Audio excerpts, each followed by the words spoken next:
Hi, this is Frank Todaro, and you're listening to the Geekcast Radio Network.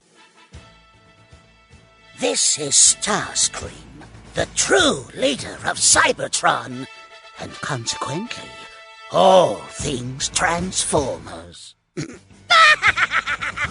it? That's the name of the show. This is Megatron, and you found the All Things Transformers frequency here at the Geekcast Radio Network. Join Steve and Mike as they unleash the beast in you and discuss all things Transformers. Excellent! Yes! Who gave the idea of Starscream being like one of the leaders of Cybertron, just out of plain curiosity? Some weirdo. What do you mean idea? He's always one of the leaders of Cybertron. The true leader of the Decepticons. Consequently, Cybertron. Is there something where you need a lozenge? I actually have one. I'm good, thanks.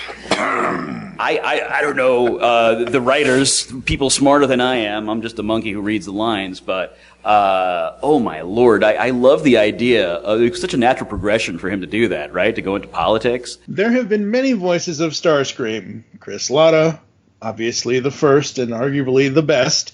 However, there have also been Starscream vocals done by Doug Parker, Tom Kenny, Steve Bloom, Charlie Adler, and so many more. But there can be only one true leader of Cybertron and the Decepticons, and that is our guest today here on All Things Transformers in the TFG1 podcast. We welcome Mr. Frank Todaro. No. I would more say that it's a crisis of infinite Starscreams. We all get together at the company mixers to discuss our chosen paths and ruling techniques in our respective dimensions. No one's really right. Well, we're all right. We're Starscream. How dare you, Starscream? I dare. You can live if you dare. I'll melt you down into aluminum siding. Oh, yes, indeed. Or you could dare to be stupid like Optimus. Thank you so much for having me, guys. How you doing? Thanks for joining us. We haven't even started this yet, and it's already a blast. Right on. God. We could probably just go on and on talking about what toys are coming out next, because we're all a bunch of collectors and stuff, too. Right? Yeah, we probably could, yeah. We probably could. God. We probably shouldn't, because your vocal cords are already ripped now. You won't have a voice by the time we end up finishing. That's just what I normally sound like. The other voice is the one that I put on. It's from my mother's side. You know, she's half Canadian. I was going to say, so you're Batman now?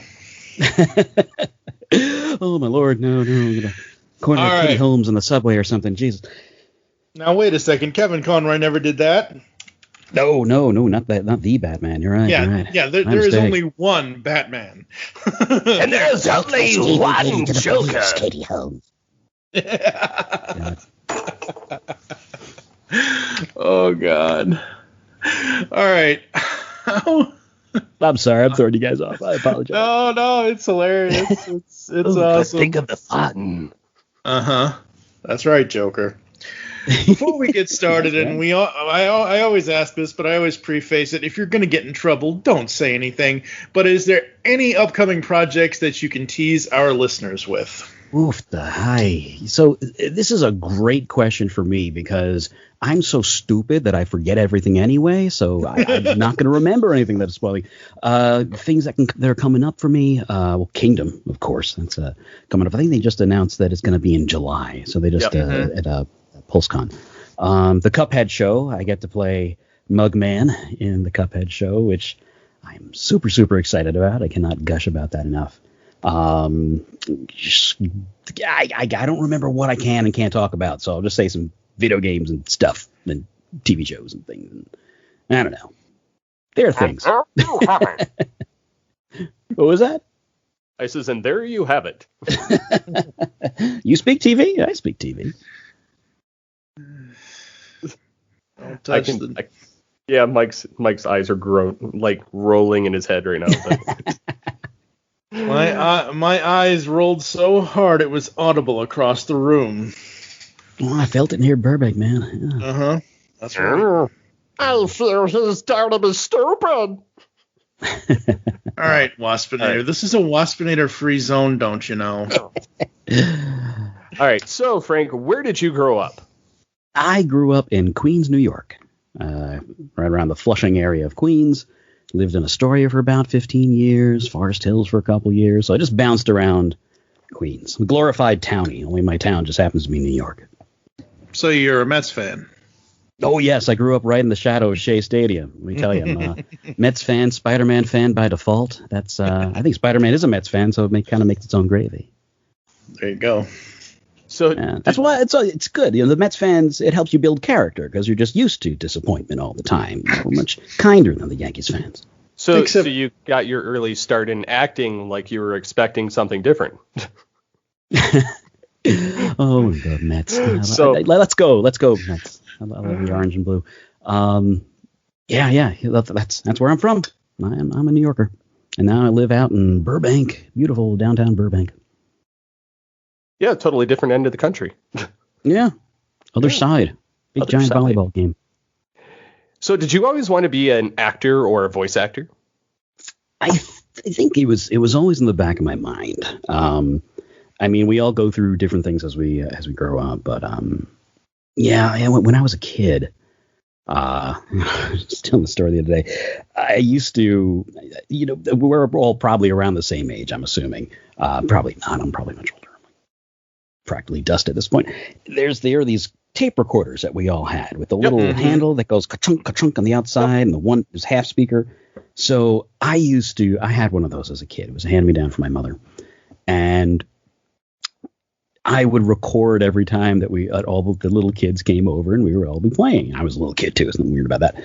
And they would want to play house, and I would say, okay, let's do that, but I want to record it. So we would all kind of talk into the tape recorder, and Family Ties and the Cosby Show were the rage at the time. So I would always make these terrible jokes and stuff where she would say, oh, this is my boyfriend. I'm bringing my boyfriend over tonight. And I would always be playing the dad because I was one of the two guys on the block. Oh, how ugly is he? Ha ha. So there are all these tapes that my mom had for blackmail material of that. And then, years go on. And I definitely had an aha moment later on where I realized this is what I want to do. And that was oddly connected to Transformers. It was, well, not oddly, because honestly, most of my inspiration came from actors that were in Transformers. But I remember very distinctly, it was the late 90s. I was home from college, and hearing in the other room Beast Wars, as we were talking about before this, big Beast Wars fan. Mm-hmm. And it dawned on me that Scott McNeil was half of the characters that were talking at that time. Yep. And one of my favorite characters is the character Rat Trap, right? Especially, I'm a not super tall Italian guy from New York myself, so of course I'm like, I relate to that guy. I think it was probably one of my favorite characters in science fiction. Period was Rat Trap, and I just remember hearing that, and then hearing Silverbolt talking to him with Waspinator, the whole same thing, and I'm like, God, that's what I want to do. That's what I want to do. That would make me happy. And it was a long, long trip getting there. I'm going to keep prattling on here. I apologize. But yeah, and then eventually, you just keep hacking away at that stone like a Skeksis with a sword, and eventually it breaks, and thank God you can pay the rent with it. Very awesome. So how did you break into the business doing all that? Just hacking away at that rock, man. Just pound that pavement. You got to love it. You got to love the taste of ramen noodles. And eventually, something gives. And yeah, it was Transformers that brought me out here. I was mostly doing voice work back in New York. And I moved here around the time the Transformers dropped. There were some remote things. I would have to fly back and forth for some jobs and such. It's a very different climate now. Now, since the pandemic, the way we do things has changed so much, which is kind of good in a sense. I mean, there's just kind of talking about the other side of this. is in that people around the country now have these opportunities to record remotely because everybody's scrambling to figure out how to record remotely. And since the pandemic, everybody has sort of, the voice community, and you know this, Stephen. Yes. Everybody's sort of come together to help one another sort of get your tech up to spec, get things more sort of like a commonality to sound for everybody's setup so that we can still keep working. And the great side effect of that is that everybody from coast to coast now has this opportunity, you know. So I don't remember the question because I've just been prattling on and on and on like a batty old man for a while. The Mets are great. And, yeah. What were we talking about? Yeah, I'm not too much of a fan of that '86 team though. Dude, I've got my '86 World Series button about 2 feet from my desk right now, and it's being held by a black suit Spider-Man Marvel Legends fan. Oh, of course it is. Did you grow up with Transformers, and at what age do you remember first noticing the franchise? Oh gosh. Well, I'll go back a year before Transformers. My first transforming robot toy was a Buggy-Man action figure in 1983, and I loved that thing to death. I played with that so much. And then after that, I got my Cassette Man, which I don't know if it was the original Dieclone. I think they had like a couple of knockoffs of them that came out around the same time. So it was like a slightly wrong colored Soundwave, but he had like those embossed letters of Cassette Man on his belly. But yeah, from day one, man, I loved Transformers. I loved the idea of it. I remember being enamored with the idea of aliens who were just sort of like, I don't know, I guess inhabiting these things that were built on an assembly line. It's so different. They're genuine aliens. Like up until then, I mean, I'm born in 1977, so I was fairly young, but aliens meant they had pointy ears or like xenomorphs or giant gray aliens from those documentaries on Channel 9 in the afternoon on Sundays. Like it was really cool, right? Especially when like Cobra Commander shows up in one of them in the future. Oh my God, this is like a joined universe. It's just like my comic books. It was great. But yeah, I love them from the start. Mm-hmm. Okay, now this is just a me question. I ask this to everybody because I did this when I was a kid, and I just assume I'm weird for me and my friends doing this. Growing up, did you and your friends ever? I'm going to terminology it like this because I refuse to believe in LARPing. Pretend to play Transformers. So basically, you're all at recess or after school or wherever in the front yard, the backyard, and you yell out, "I'm going to be Starscream," and your best friend yells out, "Well, I'm going to be Megatron and kill you." Of course.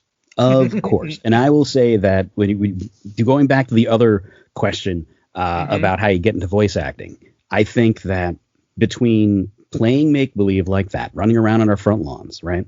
And then something that's close to me is the game Dungeons and Dragons. So we couldn't afford the books when we were kids, so we would like make up things, right?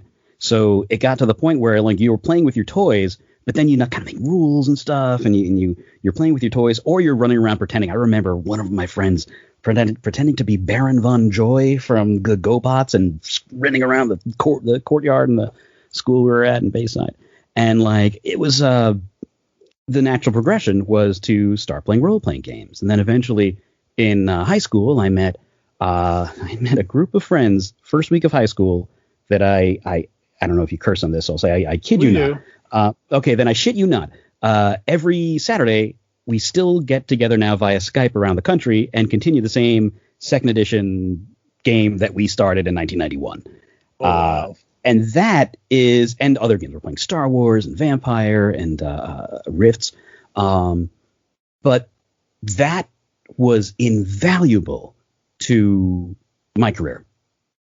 Getting to inhabit a character, figuring out what that character is going to do next. When I get asked a lot, like, how do you get into voice acting? There are the answers, capital A, lowercase v, take an improv class, all of these wonderful bits of advice.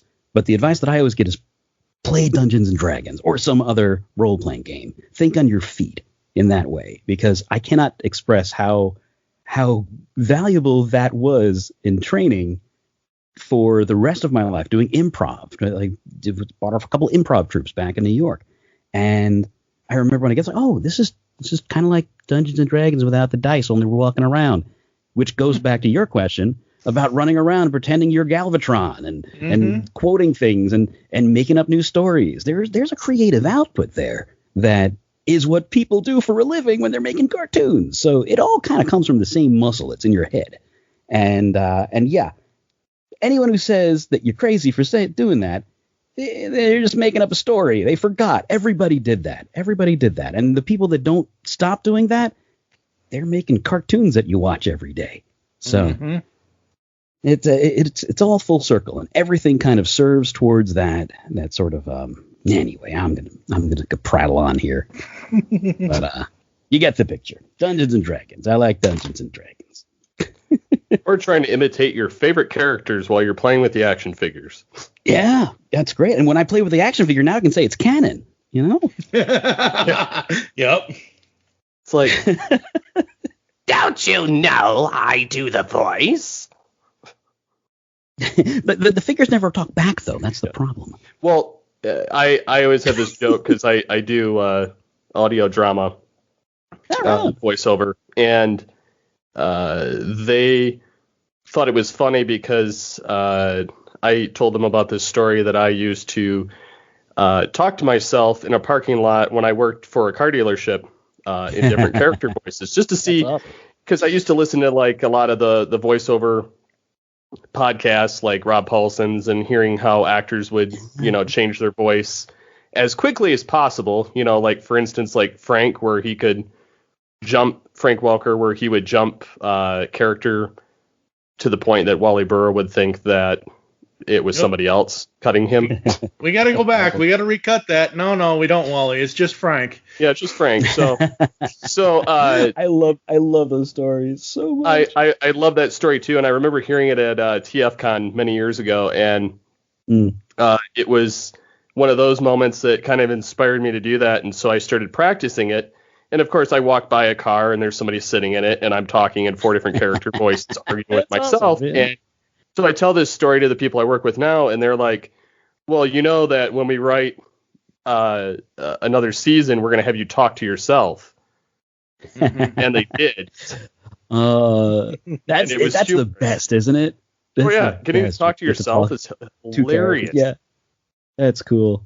God, did you sell a lot of cars, though? I mean, I feel like you walk up to somebody, like, cycling through different voices and stuff. It's like, okay, fine, here, take my... No, I got a couple of crazy looks, though. I was like, well, I better just keep that to myself. That's where we met, right? You mentioned Frank Welker. That was the second to last BotCon, I think. Yep. Right? Yep. We met in person. Yeah. The first time we met in person, in the real world, whatever that is.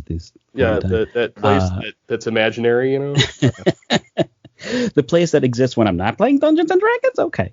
Yeah. It's just a role-playing game someone else is playing. We're all figments in this bizarre simulation, right? I shouldn't say that. People that actually think that. I don't think that we're in a simulation, which is exactly what I would say if we were in a simulation. So. What? So, what, speaking of Transformers, what generation is your generation and why? See, that's rough because G1, of course, is what the default setting of Transformers is in my mind, because that's what I grew up with. I read the comic books like nobody's business. Same. And it was a wonderful, rich world. But I don't separate the G1 from Beast Wars. To me, it's the same universe. It's the same sort of question. Same toy box. What's that? Same toy box. Exactly. So I would say the G1 to Beast Wars to and this is where the fan part of me got to backflip, because technically Prime Wars and War for Cybertron are in that timeline. So that's so I get to go back and play with my toys kind of in a professional manner. It's amazing. So yeah, the G1 Beast Wars, that continuity would be, I guess, my generation. Now, that doesn't mean that I don't love the heck out of Prime and Animated and all the other manifestations. Some of the most amazing moments in Transformerdom were from those shows. I loved Animated. Really, really liked Animated. When Fred Willard came in as Swindle, that one episode, like, that was great. My brain melted and dripped out of my ears. And of course, David Kaye is like, first of all, the sweetest, nicest, most amazing, kind human being. But also to hear him as this kind of like young Prime finding his way in the world in that show, everything about that show, and Derek Wyatt's like deep cut references, like Metro Titan, I think was in an episode in the background. It's insane, insane, and and Rat Trap, of course. Rat Trap's my favorite. But yeah, every and the whole cast are just so nice. But G1. I'm gonna keep talking about Animated, but G1, I guess. G1, 2 Beast Wars. And Beast Machines. There's some good stuff in there. Yeah, Beast Machines got a raw deal, but anyway. It did. It kind of did. It got a raw deal because it was different. If you separate it as a standalone, it is a very good science fiction. It's made well. It looked beautiful. The concepts were great. The only kind of disparity there was like some of the characterization where people were like, oh, would that character really do that? I'm upset because Rhinox is my surrogate dad. I don't want him to be a mean tank man. You know? But as a show, it was a very good show. Yeah, absolutely. All right, who is your end-all, be-all favorite character from any Transformers incarnation? You can pick one Decepticon, one Autobot, one Maximal, one Predacon. Well, the answers are Starscream, Starscream, Starscream, and Starscream. Well, he's technically in all of them, right? He was an Autobot at one point, right? No. He's in Beast Wars too, so I mean that counts. He was, yeah, that's right. It was Doug Parker that did that, right? Yep. God, my favorite Autobot. My favorite Autobot is kind of a weird one. It's changed over the years, but it's sort of solidified into Blue Streak. Huh, Blue Streak has one of the most tragic backstories. If you delve into his like bio, like the old Marvel bio and stuff, where the reason why he talks up a Blue Streak is because everyone he knew in his life died during the Great War, and to get past that tragedy, that's how he kind of like, uses this like motor mouth. And of course, it was Casey Kasem, so I mean, it's Casey Kasem. He's sort of like the Spider-Man. He uses this as a defense mechanism to hide the fact that he is constantly tortured by his entire family dying, and that is freaking cool. It's a really a very interesting kind of deep background for him. For Decepticons, I mean, Starscream's my favorite now. I love Starscream. There's a depth there. I loved so much the idea of him becoming a politician in the beginning of Combiner Wars. That was so cool. It was just a great progression for him. And like now getting to see the sort of like origin story and stuff. He's a scientist, man. It's great, Maximal, of course, Rat Trap. And yep. Predacon, gosh. Oh gosh. Just how can I not say Megatron?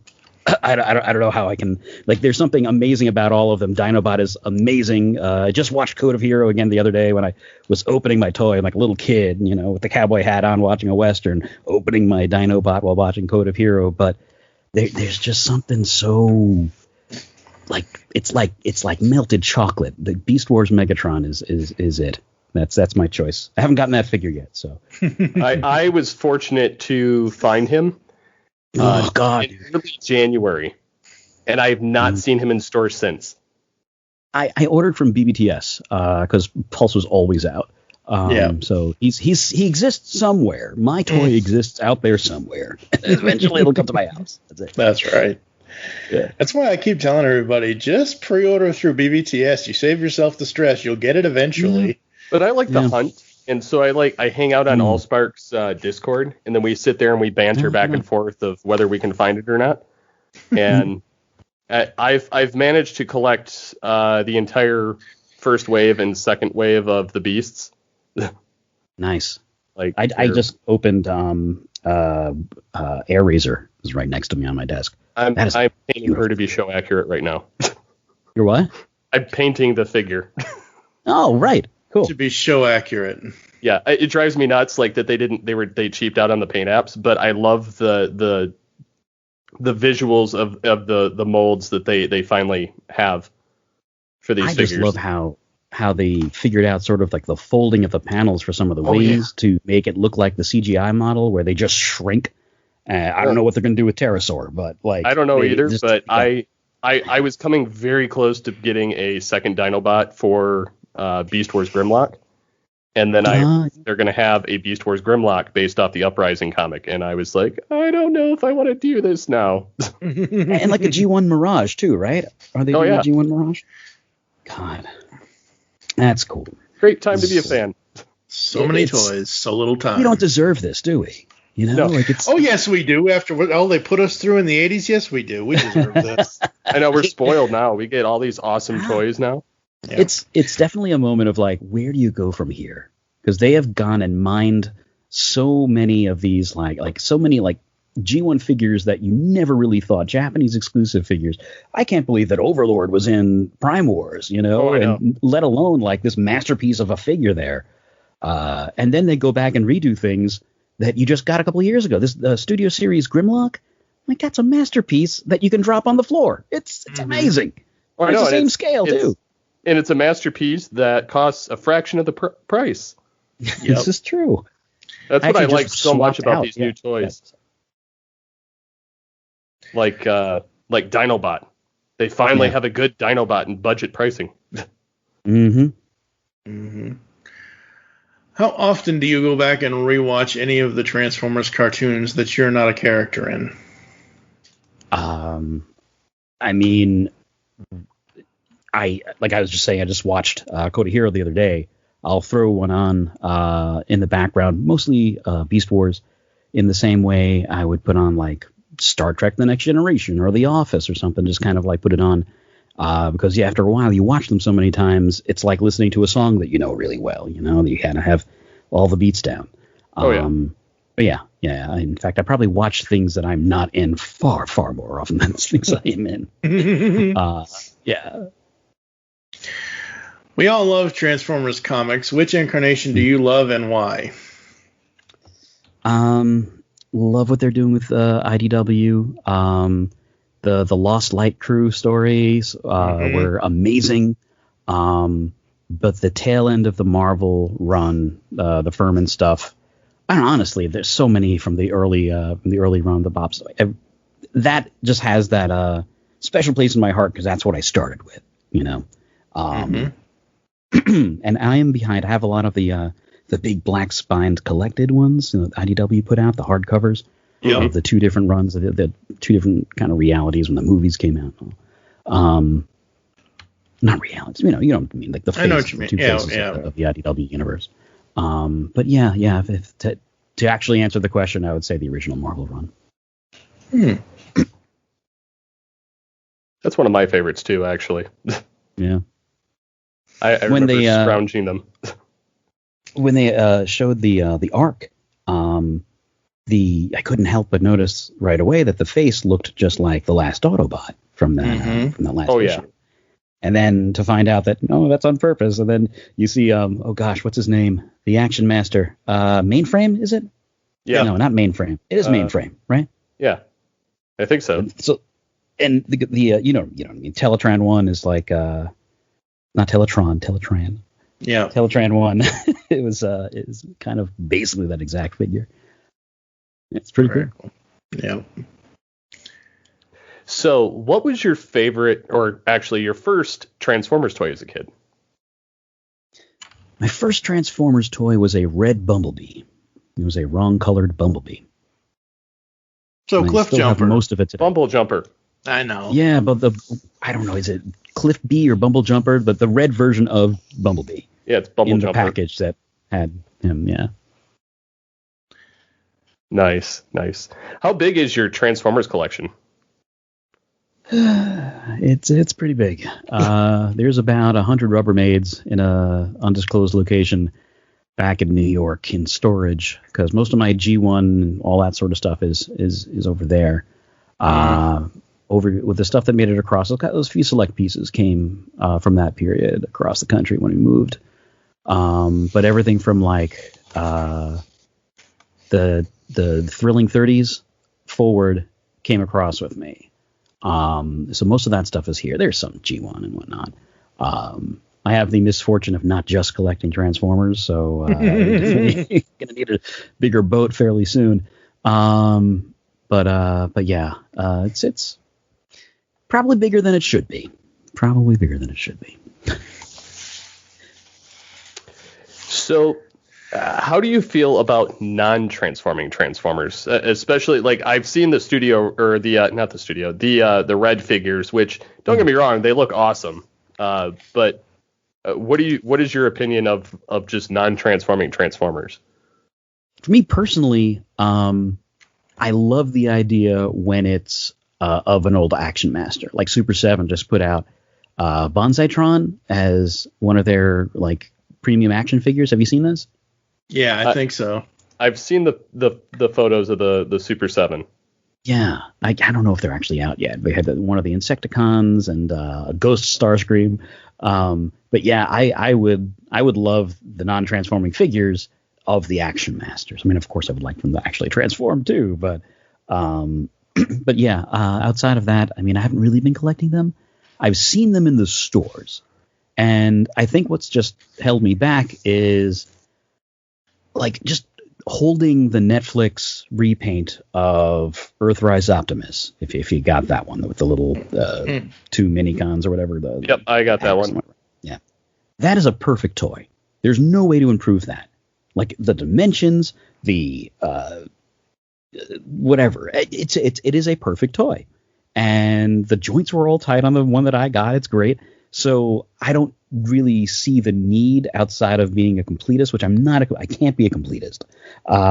It's just I can't get every single minicon that has a teal blob of paint on its forehead from or Micron Legends, whatever. So if I were a completist, maybe, but I might grab something that catches my eye. Of course, if the Starscream comes out, I'm going to grab the Starscream.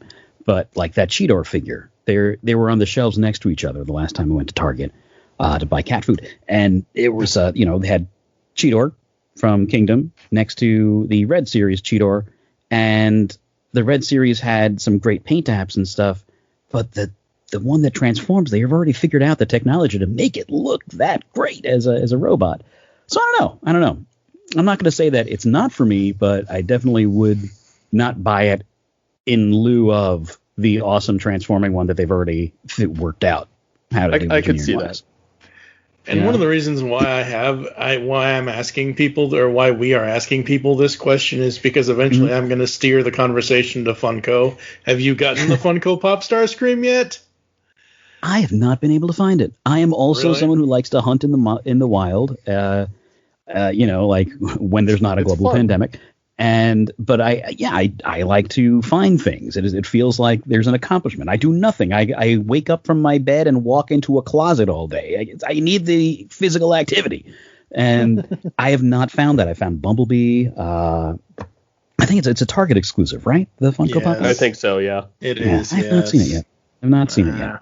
And that's probably the only modern Starscream I don't have. I'll send you a picture later of the display of narcissism. That's what I call my Starscream display. Pun intended. That's funny. That's all right. That's how I am with Megatron. Never voiced him professionally, but I like to have every single one of them. Oh, yeah, man. Well, you voiced him in something, though, right? Didn't you voice him in an audio drama? In audio dramas and stuff like that. So, yeah, that counts. That counts when you're buying toys. Yeah. Dark Glass. There's I had to, I was going to buy it anyway, but I splurged on the Scorponok because in one of the fan dubs a gazillion years ago, I voiced Zarek, and I also had to buy. I didn't get the whole set, but I bought Drillhorn because in another one of the dubs 2 million years ago, I voiced Drillhorn in that one and stuff. And if they make a Victory Leo, I'll do that too because of the TF Cog days. Remember Victory Leo? Yeah. Yep. Well, that's why I got Scourge. Yeah. That's a great toy, too. It is, too. I I had the original, or not the original, but I had the titanium one years ago, and I got rid of it because I was like, I want one that looks like the movie. And then they did it. So bad, the titanium one. I did like the Generations one, the flying wing one. That was a fun mold all around. A little different, but it accomplished it really well. One day I'll get that Serpentor repaint of that. It's I command. So switching gears a little. That's a good episode. Yeah, it is a good episode. What are your favorite parts about voice acting? Oh, gosh. I mean, it's a great career if you're indecisive. You're a doctor one day and your mom's proud. Then you're a fuzzy bunny the next day and your mom's not so proud. It's weird. I don't know. I love every aspect of it. The people that you get to work with are just a damn blessing. I think of most careers, even different type of acting, the people that you get to work with, your fellow actors, everyone from in every aspect is just usually just so kind, so nice, so supportive of each other. So that's great. But also, I mean, that's just it's just mind blowing to be able to do what you love and pay the rent with it and buy food and feed your cat. It's never lose sight of that. I never lose sight of that. It's amazing. So who are or were your influences in making you the voice actor you are today? Jeez. We were talking about all the old G1 guys. I mean, of course, Frank Welker. I love doing creature stuff, and that's all because of Frank Welker. Peter Cullen. I still can't believe that there's a show out there that exists that when Peter Cullen says Starscream, he's talking about me. It still doesn't register. I'll tell you two stories. Back in like the early 2000s, or 99 or 2000, whatever. Greg Berger was there.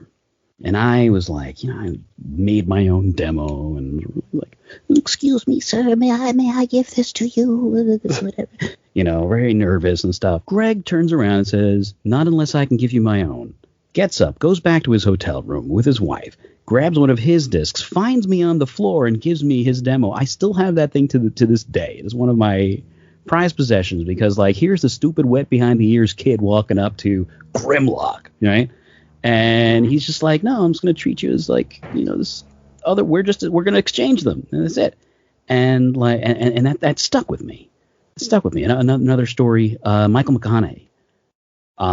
He, through this one interaction, became like the Obi-Wan in my mind, where he gave me this advice of if you have butterflies in your stomach, don't try to get rid of them, make them fly in formation. And just the imagery of that, I like to this day when I go into the booth, if there's, now we were just kind of going there and have fun and do it and stuff. But, whenever there's any kind of feelings like that, I still think of those words that he said to me. And that's very cool. It's so cool. And all of those guys, like, through the years, and then eventually, like, when my career started picking up traction, and you're there on the stage with these people, and Gary Chalk, at one of the TF cons, Jason and I were up there. He kept turning to us and referring to us as, "Oh, the young Turks are here," right? And like, it's some little thing that he says, like, it's whatever, it's a fun joke. But then me, I'm like remembering this. Oh my God, Primal just. So I think that's just the idea that you can be, because these are like, in my mind, like the biggest celebrities in the world, right? Oh yeah. Outside of the fact that I might actually be in something with them at some point, these are the biggest celebrities in the world, and just to see how like amazing they are with every, I can't even, I'm not completing sentences. But yes, Alan Oppenheimer is another one, a big influence of mine as a kid. Skeletor, Falcor, a whole bunch of ors. Something I got to thank him for at a recent convention. I walked up again timidly, now as an adult playing Starscream and stuff, because we were it was a TFCon, because he was many of the Transformers. Beachcomber, great episode. The sea spray. And I went to him like, hey man, I just didn't want to do this in front of everybody, but I just wanted to really thank you. You've been this inspiration to me. And like, he shook my hand and pulled me in and was like, so like weirdly like so gracious, so kind to me, and I'm just some schmo who happens to have a similar job career description. And yeah. So those guys clearly, David, who I've been gushing about before, all of the old the Beast Wars cast, who I've met at the BotCon. They were always guests at BotCons. Ian Venus. One of the first anime that I loved was called Ranma Half. You guys familiar with this? Mm-mm. Yes. All right. So both Venus and David were in that. So I heard them there before I heard them in Beast Wars or somewhere. So I think I first watched Ranma Half in Japanese with Chinese subtitles up the block at my friend's house when I was living in Queens. So I would be like, what did they say? What did they say? What did they say? So it's a while before I got souped up. It's ridiculous. But I don't know. I'm somewhere in there is an answer to your question. Basically, I love everyone, and it's every moment of that kind of played a different little nugget into guiding me to the stuff I get to do today. Jeez. Nice. Yeah. Did you audition for any other roles besides Starscream? Oh yeah, for Combiner Wars, for War for Cybertron, they directly invited me and Jason to reprise the roles because it was the same showrunner, F.J. DeSanto, who is a god amongst men, one of the nicest people, and a New Yorker too. So that's pretty freaking great. But he and Matt were Matt Murray, the supervising producer, another amazing human being. They invited us back for War for Cybertron. But for Combiner Wars, I think I auditioned for Starscream and Megatron. Yeah. And my Megatron was definitely very different than Jason's. It was much more strained, like the regular sort of G1 Megatron. And Starscream, I'm taking a sip of water there, excuse me. It's because I talk too much. Starscream, I actually got a call from Eric, who's the showrunner on that. He made Eric Calderon.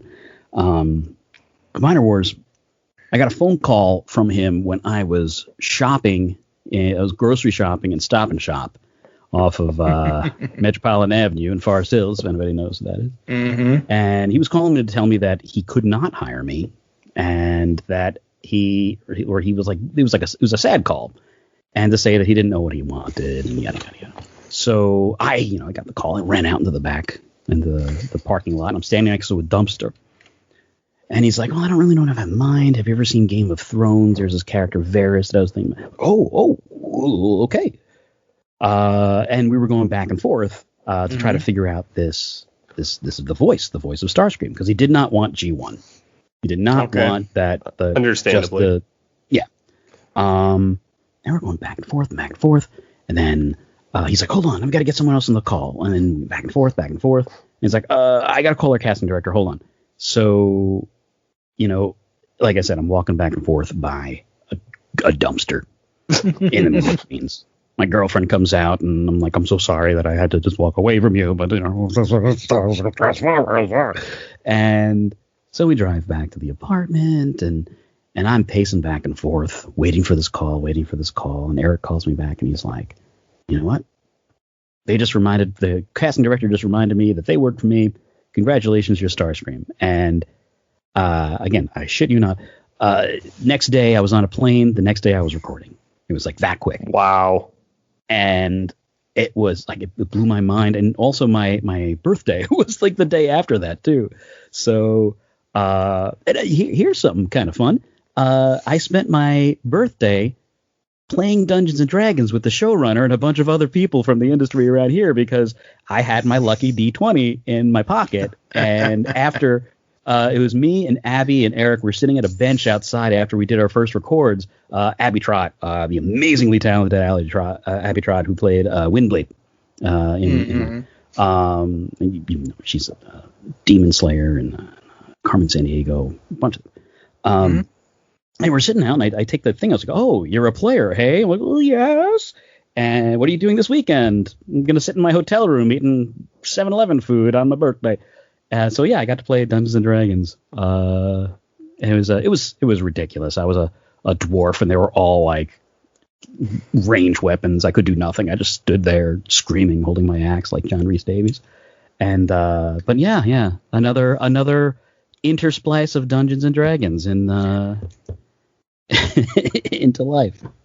So really quickly, you mentioned dwarfs, and I'm like, oh, this is a perfect spot to put this. I'm looking at your IMDb, and the first thing I think of is, why did they cross the Red Shoe Diaries with the Seven Dwarfs? What was it like being on Red Shoes in the Seven Dwarfs? It was a good movie, man. Like it was very I've never sweet. seen it. I'm just saying, like, just Yeah. looking at the title, Red Shoes, the Seven Dwarfs. It made me think of the old Showtime series, The Red Shoe Diaries. Oh my god, that's insane. Well done, sir.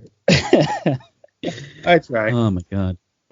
So, The Red Shoe. so someone's gonna send you like some kind of like fan art now that you probably don't want. Starscream in red shoes with a bunch of dwarfs. They could be mini cops. Ooh. What was it? Pino, Noki, and Kyo. I love that. I played 3 characters, Pino, Noki, and Kyo, and just the pun of it was friggin' amazing. It's so great. That was a really good movie. I enjoyed it. Very cool. So are there any crazy off the wall behind the scenes stories that you can tell us from your Transformers series you've been in? Crazy behind the scenes off the wall. Nothing that I can say on the radio. We did go sing karaoke once, and in character. Yes. It makes it so much better. Is that on YouTube anywhere?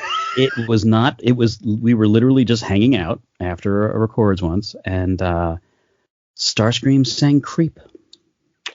Radiohead? Starscream sang "Creep" by Radiohead. That's awesome. Wow. I could Indeed. so see that. It's okay if it hurts. I want to have control. And so forth. Yeah. He's kind of a creep and a weirdo. Yep. So have have you ever seen something in a script that you refuse to say? No. I mean, I've had jobs that, like, very rarely. But there have been some things where it's like, I don't really want to do that. And usually if it's like something remarkably extreme or anything hateful, I don't want to like support anything like that, I guess. But I mean, no. I'll help people move a couch if they want. Yeah. Just remember to pivot, Starscream. Pivot. Good pull, dude. Yep. Which character is a throat ripper for you? Which character absolutely destroys your voice? None of the Transformers. I can actually, like, there's a place that I can go in the throat for all those guys. I mean, here's a little bit of the behinds. Laserbeak, voicing Laserbeak was like, a lot of that got dropped, or because there was from scenes that were cut from the first 2 seasons. And clearly I haven't seen Kingdom yet, so. But that one, I guess, there's a little. I have to bring down my gain here because a lot of that's.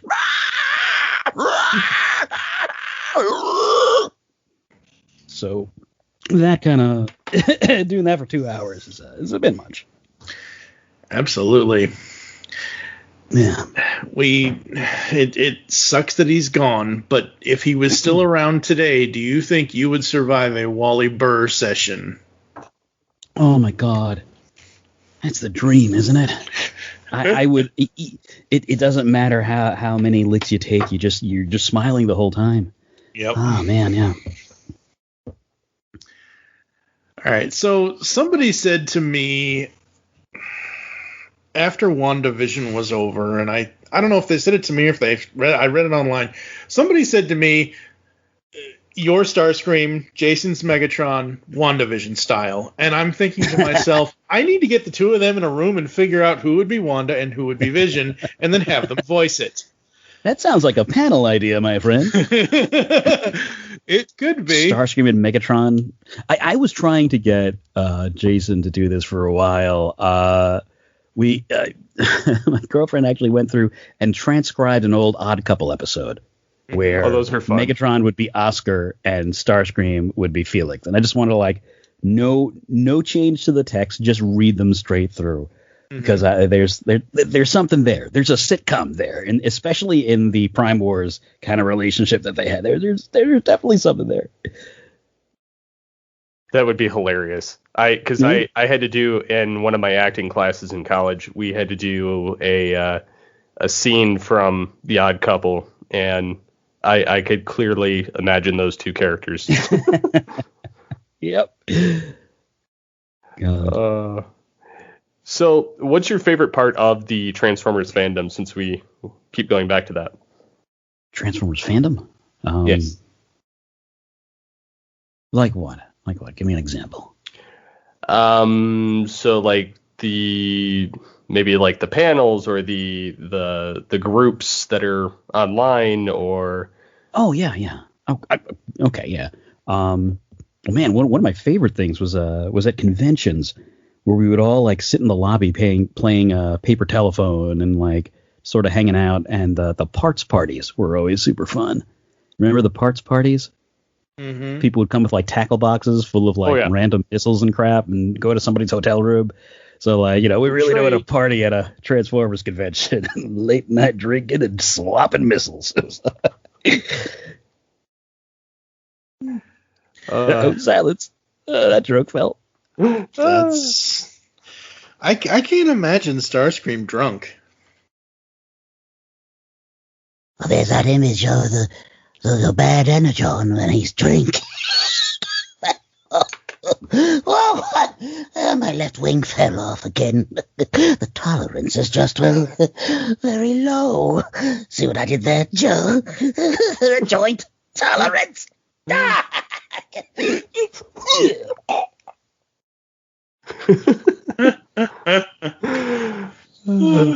So you've been to a few of the fan conventions now as a voice actor, and now that we are living in this weird pandemic era of virtual cons everywhere, what are your thoughts about them?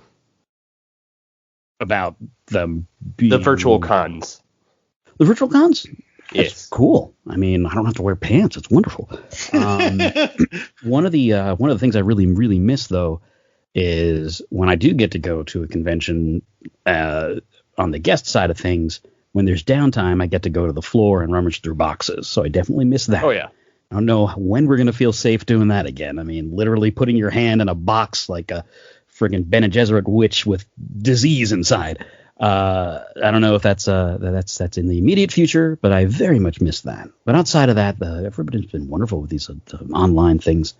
I mean, I don't have another place to really record, so they just see me sitting at my desk with all my weird stuff and the D&D books and whatever. So that's cool. You get to kind of a little bit more intimate. You get to go look into people's houses. And if they don't have the fake Skype background, then all bets are off, I guess. Intimate or creepy, depending on your point of view. Yeah.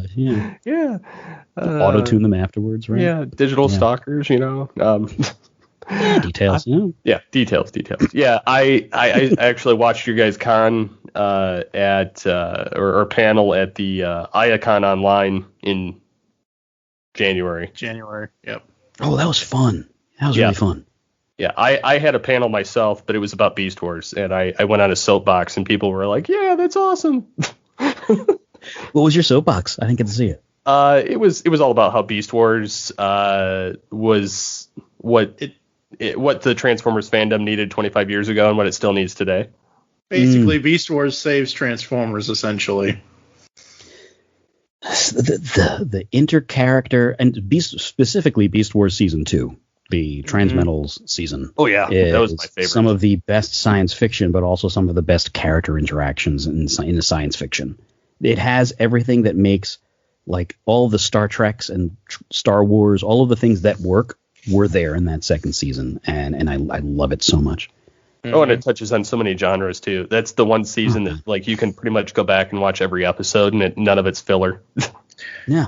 I mean, it's so much shorter too. So yeah, they really just run with it. I'm sorry, what were you saying?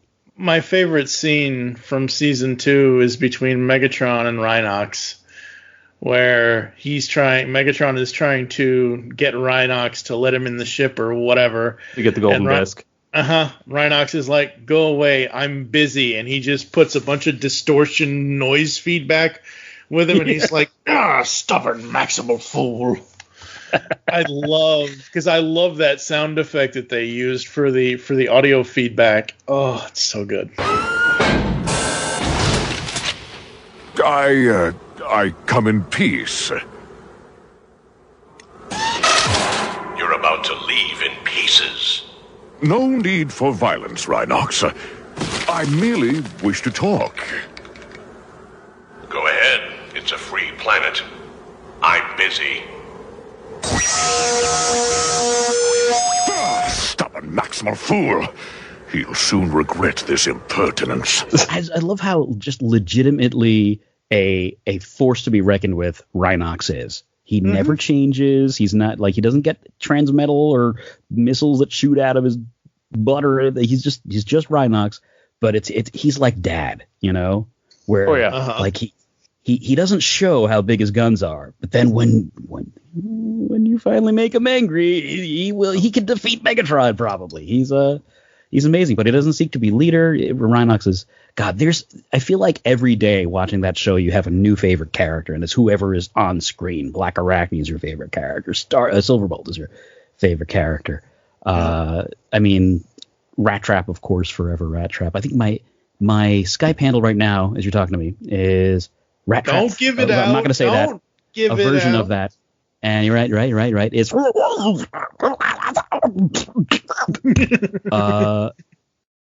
type that out phonetically. And but like some version of Rat Trap has been my handle back in like my old IRC days. Do you remember IRC? Oh yeah, text-based thing. Yep.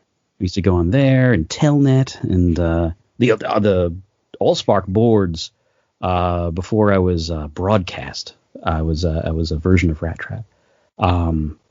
That's a interesting story going back on a question you said. Broadcast. The reason why I had that name on AllSpark was when I was like 7-8 years old. That was my made up Transformer.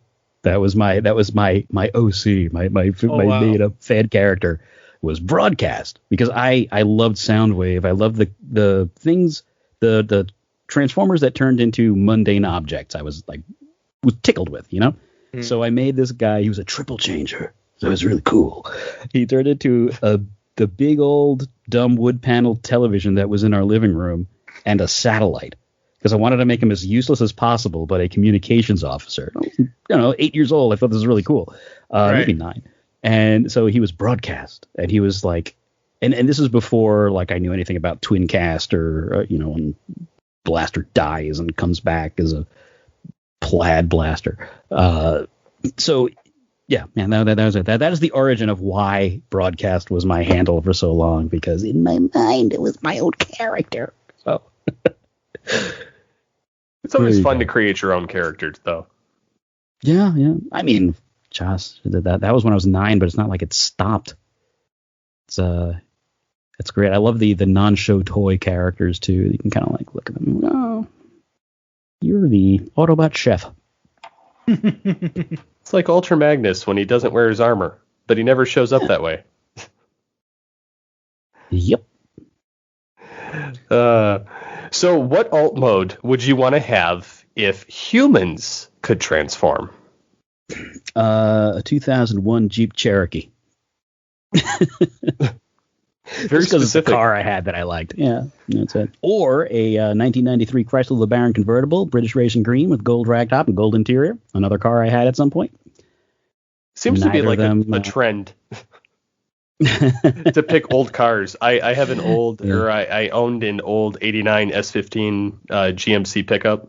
All right. And I had it was two-tone. Mm-hmm. Which, funny enough, I had the truck for years, and then I back in the early 2000s paid Josh Bertram to turn it into a Transformer. That's cool. So now it's the mascot of this program. That's cool. Right. Ultimus Prime. What's his name? Ultimus Prime.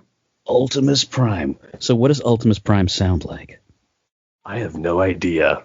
You need to figure that out. What Ultimus Prime sounds like, man. You're a voice actor. Come on. Yeah. I've never actually thought about it, but it was the original incarnation of him before I had him as the old truck that I used to have he was a white clone of Optimus Prime before like anybody was like, oh, that's Ultra Magnus. But he has a lot of dark gray on him and he's got a fusion cannon on his sholdder.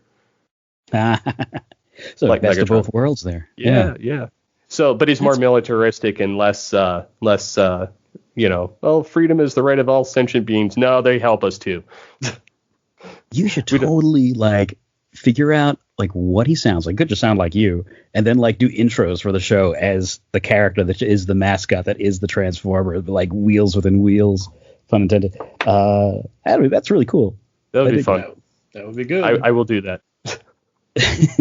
I repainted a oh gosh, I forget his name. It was from Energon or Cybertron, the scout class that had sort of a convertible. It was white. You know what I'm talking about? There's a backpack that plugs on and off. Yeah. They used it to make BotCon Cheetor. Oh, nice. Oh, you know what I'm talking about, right? Yeah. Frick, I forget his name. But anyway, I repainted him to be the convertible that I used to drive. I had this, God, it was a busted up thing.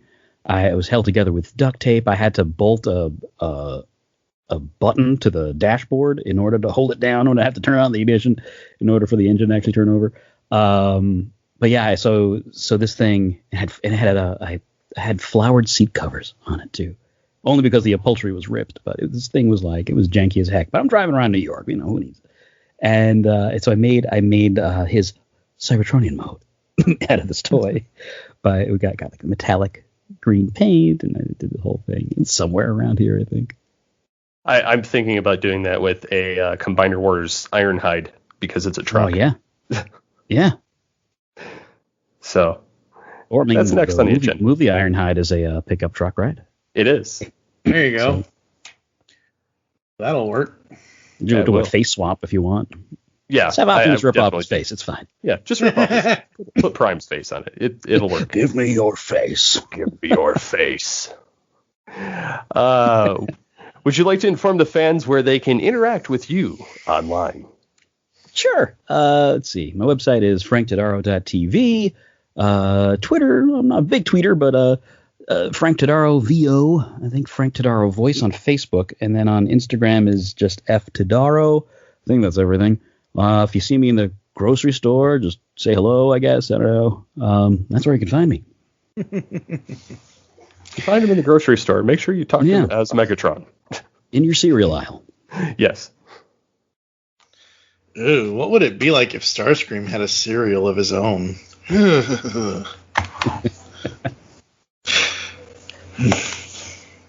It'd be called Seekers. They come in many colors. And they're all very marshmallowy.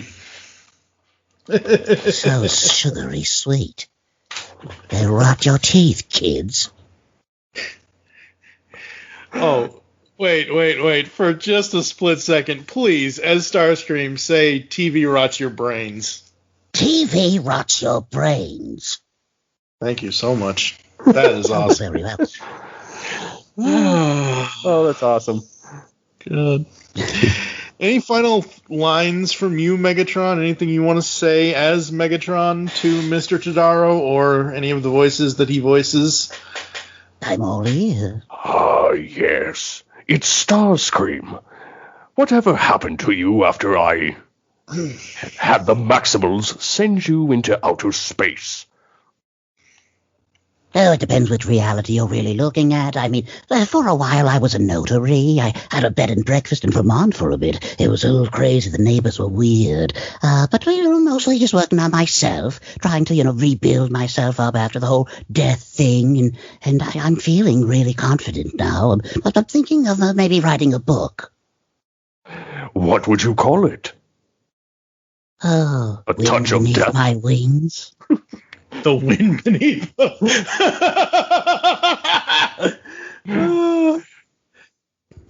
Those It neighbors. sounds excellent. Yes. I'll send you a copy. Let me talk to my agent. Those neighbors in Vermont wouldn't happen to be Tori and Dean, would they? Sorry, bad reality joke. Bad reality TV joke there, folks. I feel like the Coneheads should come in as like Larry, Daryl, and Daryl from Newhart. Yes, they should. Yes, they absolutely should. Oh my God, makes its own gravy, doesn't it?